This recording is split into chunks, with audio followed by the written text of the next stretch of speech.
فلما استيئسوا منه خلصوا نجيا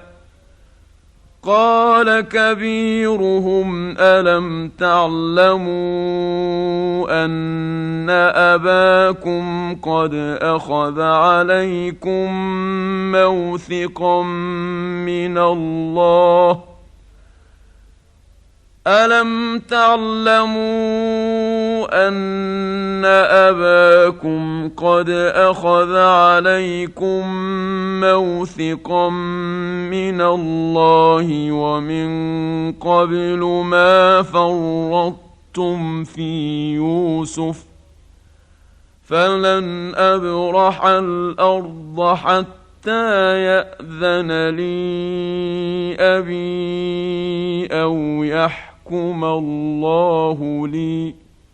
وهو خير الحاكمين ارجعوا إلى أبيكم فقولوا يا أبانا إن ابنك سرق وما شهدنا إلا بما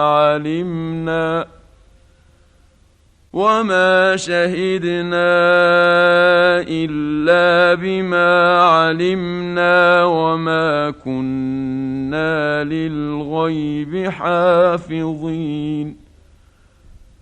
واسأل القرية التي كنا فيها والعير التي أقبلنا فيها وإنا لصادقون